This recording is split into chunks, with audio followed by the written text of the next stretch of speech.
आशीर्वाद देते हो, किसी को बद्दुआ देते हो, तो ये आपके भक्ति धन की चोरी हो रही थी।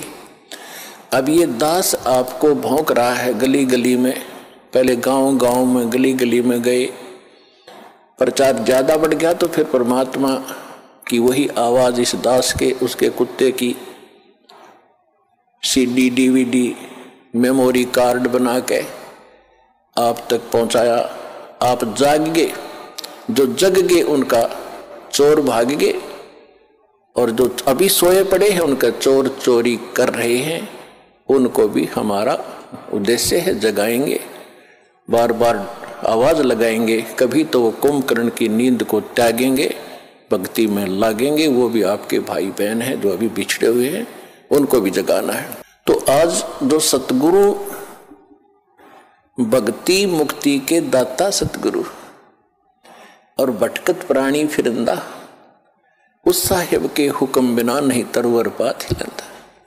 वही परमात्मा स्वयं ही अपने उस सुख स्थान को त्याग कर इस सबसे घटिया स्थान काल के लोक में आता है।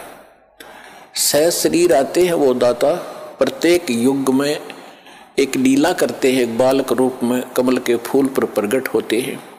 कुंवारी गायों से उनके बचपन की परवरिश होती है, और फिर बड़े होकर के वो परमात्मा एक आम नागरिक की भी, अच्छे नागरिक की भूमिका करते हैं और सतगुरु की भूमिका भी करते हैं। और फिर उसके अतिरिक्त दूसरी स्थिति में वो कभी भी प्रकट हो जाते हैं किसी स्थान पर, कोई साधु संत रूप बना के। कलयुग के अंदर विशेषकर वो जिंदा महात्मा के रूप में ही प्रकट हुए हैं और अच्छी आत्माओं को मिलते हैं। ये वेदों से भी आपको प्रमाणित कर दिया कि परमात्मा सतलोक में रहता है, और वहां एक सिंहासन पर विराजमान है, तख्त पर।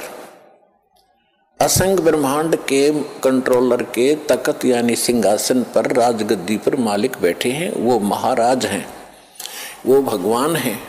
और यहाँ छोटे मोटे टुकड़ों के जो राजा बने बैठे हैं, ये लोक भी नकली, ये राजा भी नकली। इनका अपना अस्तित्व नहीं, कब मर जाए, कब इनका विनाश हो जाए, कहाँ क्या बीमारी हो जाए। तो एक ही भगवान, वही शक्ति, वही मालिक है, वही सतगुरु है, और वही वास्तव में महाराजा है। तो महाराजा की तरह परमात्मा सतलोक में विराजमान है। तो वो परमात्मा यहाँ जब आते हैं, एक अच्छे नागरिक का रोल भी करते हैं, सतगुरु का रोल भी करते हैं, भूमिका करते हैं वो।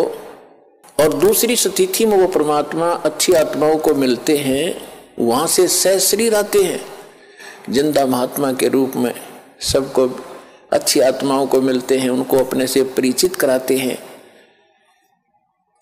फिर वो पुण्यात्माएं भी परमात्मा की महिमा आंखों देखकर आपको सुनाते हैं।